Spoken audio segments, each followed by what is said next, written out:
Diwan mo Matam kawtal dowri rendo Orkodiéré wuro ene wiye Orkodiéré ko donde woni jibinande omo gandanɗa ko kañum woni Abdoul Karim Sall ko kalfinaɗo jagorgal kesal ko fati e sato e taride kammi e ɓamtare ñiɓide gonnoɗo directeur de général de l'ARTP hande noon en mbaɗi toon jillu gam namdade yiyande bandiraɓe gandanɗa ɓe tawi ko wurdiɓe makko guila ene hay hunde alano walla hay hunde wodano gam haala hen yiyande mumen ko fati jagorgal kesal kalfinagal hande ɗo gonɗen Abdoul Karim Sall. Poste Abdoul Karim hokka ministre de l'environnement et du développement durable ko poste ngo wawi tambade par ce que ko suka momin keptini gila ko cuwa surtout min mi wiɗade témoigné cursus makko cuwa ha ɗo yara ɗo fo min mi wiɗandi gila école makko élémentaire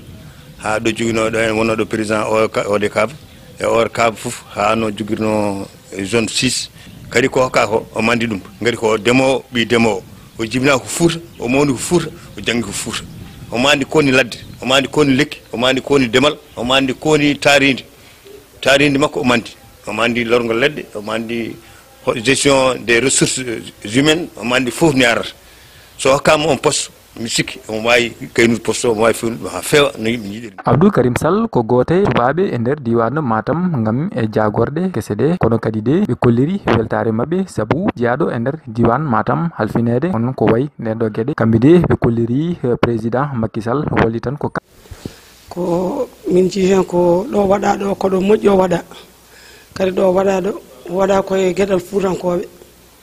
gari minen Fuutankoɓe ko affaire développement minen ko ɗum woni darde amen